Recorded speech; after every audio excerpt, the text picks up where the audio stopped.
Menjernihkan kabut isu, saatnya publik melihat fakta, bukan framing. Oleh Ferry Rusdiono, Sarjana Hukum, Jurnalis Senior dan Ketua Umum Perkumpulan Wartawan Online Dwipantara PWOD. Di tengah derasnya arus informasi yang nyaris tak terbendung, publik hari ini tidak hanya dihadapkan pada banyaknya berita, tetapi juga pada kompleksitas makna di baliknya.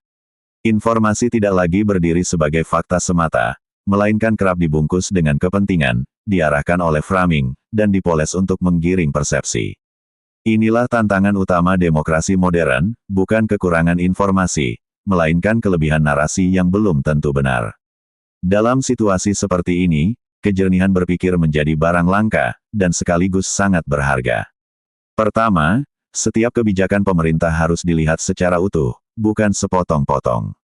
Publik berhak mendapatkan gambaran lengkap, bukan potongan narasi yang disesuaikan dengan kepentingan tertentu. Disinilah peran negara diuji, mampu atau tidak menghadirkan klarifikasi yang cepat, berbasis data, dan tidak terjebak dalam sikap defensif. Transparansi bukan sekadar pilihan, melainkan kewajiban moral dalam sistem demokrasi. Kedua, kita harus jernih membedakan antara isu global dan isu domestik. Keterlibatan Indonesia dalam forum internasional, misi perdamaian, hingga sikap terhadap konflik dunia adalah bagian dari mandat konstitusi. Namun, mencampur-adukan isu global dengan persoalan dalam negeri tanpa konteks yang tepat hanya akan melahirkan kebingungan publik. Framing semacam ini berbahaya, karena menjauhkan masyarakat dari substansi persoalan yang sebenarnya. Ketiga, narasi tentang kerja nyata tidak boleh kalah oleh kebisingan isu. Program-program seperti makanan bergizi gratis MBG, penguatan koperasi, hingga kebijakan ekonomi kerakyatan adalah bukti konkret kehadiran negara. Kritik tentu sah, bahkan penting. Namun kritik yang sehat harus berdiri di atas data dan fakta, bukan asumsi yang dibangun untuk kepentingan politik jangka pendek. Jika tidak, yang terjadi bukan lagi kontrol sosial, melainkan manipulasi opini. Keempat, dinamika mahasiswa dan kelompok kritis harus disikapi dengan kedewasaan. Mahasiswa adalah pilar demokrasi, penjaga moral bangsa, sekaligus mitra strategis dalam pembangunan. Namun, mereka juga rentan menjadi objek mobilisasi kepentingan. Di sisi lain, pemerintah tidak boleh terpancing untuk bereaksi berlebihan. Pendekatan dialogis, terbuka, dan edukatif jauh lebih efektif dibandingkan respons represif yang justru memperkeruh keadaan. Kelima, komunikasi publik harus konsisten, transparan, dan berkelanjutan. Kekosongan informasi di era digital adalah ruang subur bagi spekulasi. Ketika negara lambat bicara, opini akan bergerak lebih cepat. Dan ketika opini sudah menguasai ruang publik, fakta seringkali terlambat untuk dipercaya. Inilah mengapa negara harus hadir bukan hanya sebagai pengambil kebijakan, tetapi juga sebagai pengelola narasi yang kredibel. Lebih dari itu, kita harus menyadari bahwa yang terjadi hari ini bukan sekadar perbedaan pendapat biasa. Ada pola pembentukan opini yang terstruktur, yang secara sistematis menggeser persepsi publik dari fakta menuju emosi. Narasi seperti pelanggaran konstitusi, pengkhianatan rakyat, hingga ancaman bubarnya negara, tidak selalu lahir dari analisis objektif, melainkan seringkali merupakan bentuk eskalasi isu yang disengaja. Kenapa Indonesia tanda tangan terhadap ART, ya kan, Agreement Reciprocal Trade dengan Amerika dalam rangka untuk membalancing perdagangan dan sebagainya. Yang di luar sana dianggap Indonesia tidak berdaulat, terlalu menguntungkan kepada Amerika dan sebagainya. Semua udah dijelaskan sama Pak Presiden, yang intinya kebijakan itu ada win-win solution. Karena Indonesia dianggap surplus 24 miliar US dollar terhadap perdagangan dengan Amerika, daripada kita kena tarif tinggi.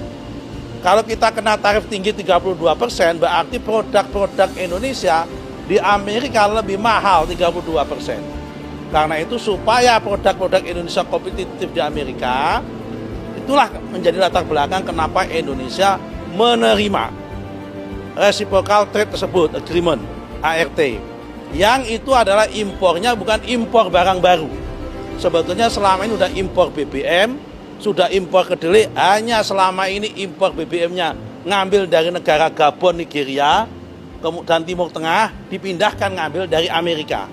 kemudian kedelai selama ini ngambil kedelai dari Brazil sama dari Argentina, dipindahkan ngambil kedelai dari Amerika untuk dalam rangka mengurangi tarif dari Amerika ke Indonesia. Cukup? Terima kasih. Jika tidak disikapi dengan bijak, narasi-narasi ini dapat menjadi pemicu instabilitas. Indonesia adalah bangsa besar yang tidak boleh mudah digoyahkan oleh arus opini sesaat. Kedewasaan demokrasi tidak diukur dari ketiadaan perbedaan, tetapi dari kemampuan mengelola perbedaan itu secara rasional dan beradab. Di titik inilah peran semua elemen bangsa menjadi krusial: pemerintah, media, akademisi, hingga masyarakat sipil.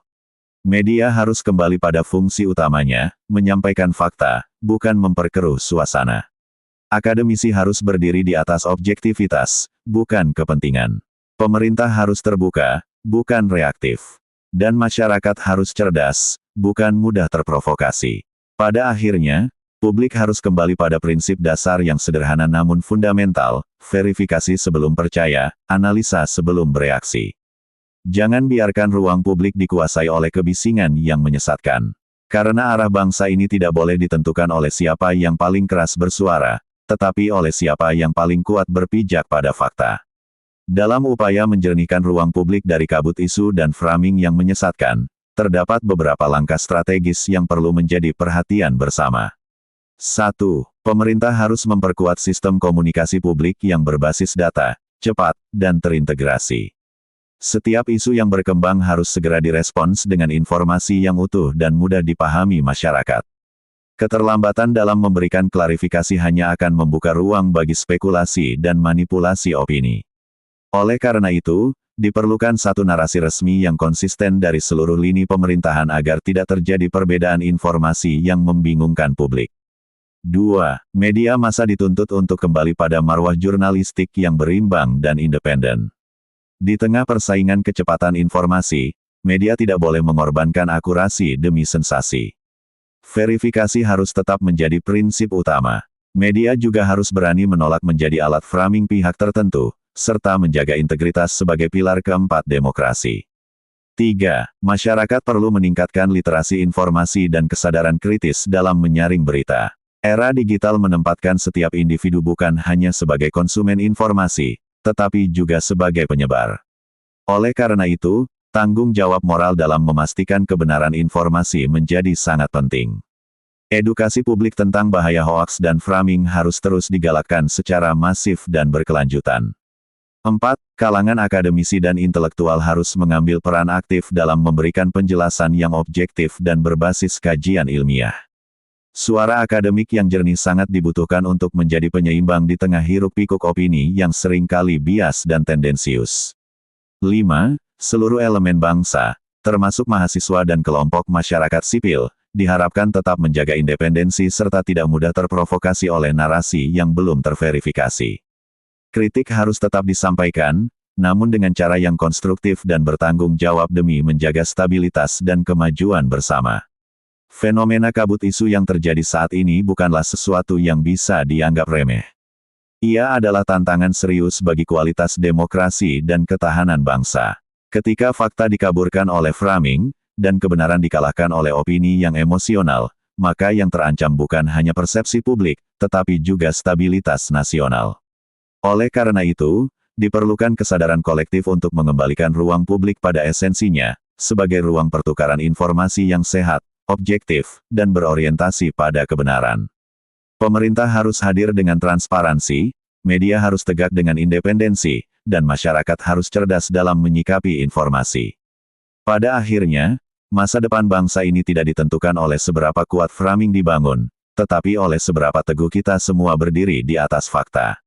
Kejernihan berpikir, kedewasaan dalam bersikap, serta komitmen terhadap kebenaran adalah fondasi utama dalam menjaga arah Indonesia tetap berada pada jalur yang benar.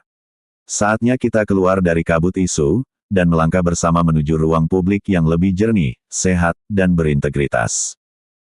Anda merasakan, apakah dibandingkan dengan banyak negara, apa kita batasi nggak? Anda yang merasakan, coba lihat, kita batasi nggak? TikTok, fake news, hoax, kebohongan yang disiarkan tiap hari, Coba Anda lihat, coba bandingkan sama negara lain. Karena yang terjadi adalah dampaknya yang kita lihat, Pak. Mereka yang bersuara kritis. Iya, tapi kadang-kadang ada orang, Mbak Nana, kita ini bukan anak kecil, kita sudah hidup lama. Kadang-kadang kan ada peristiwa yang justru dibuat seolah, Anda ngerti ya? Itu namanya provokasi. Itu ada di buku, Mbak Nana.